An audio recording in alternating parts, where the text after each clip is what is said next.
সংযুক্ত কিষাণ মোর্চা যে ধর্মঘটটাকে সমর্থন করেছে, আগামী 9 জুলাই আমরা সেই ধর্মঘটটা সংগঠিত করতে যাচ্ছি। আমরা বিভিন্ন জায়গায় পোস্টার ফ্লেক্স দিয়েছি, বক্তারা বলেছেন, আপনারা শুনেছেন।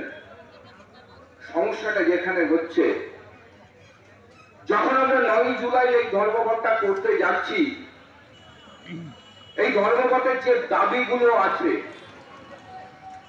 এই দাবিগুলো যদি আপনারা একটু পোস্টার বা এই ফ্লেক্সগুলো দেখে নেন এক এক করে, আপনারা একটু বিচার করে নেবেন প্রথমেই যে এই দাবিগুলোর মধ্যে আপনাদের কোনো দাবি আছে কিনা।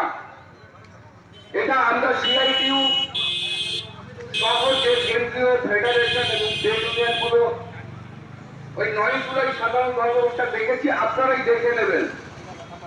কারণটা হচ্ছে এই দাবিগুলোর অধিকাংশই হচ্ছে কেন্দ্রীয় সরকারের বিরুদ্ধে, কিন্তু আগামী 9 জুলাই আমরা যখন ধর্মঘটটা করার জন্য রাস্তায় নামবো, তখন দেখবেন এই মমতা ব্যানার্জির পুলিশ এবং প্রশাসন সবার আগে আমাদেরকে বাধা দেবে। এটা একটা পশ্চিমবাংলার বুকে এটা একটা রহস্যজনক ব্যাপার। এই মমতা ব্যানার্জি সারা বছর দেখবেন এই টিভিতে, মিডিয়ায়, রাস্তায় যখন ওদের নেতারা লাফালাফি করে বেড়াচ্ছে, বিজেপির বিরোধিতা করবে।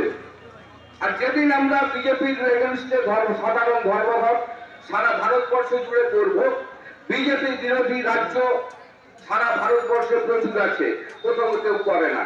কিন্তু এই মমতা ব্যানার্জি সবার আগে তার পুলিশ প্রশাসনকে লেলিয়ে দেবে এই ধর্মঘটটা ভাঙার জন্য।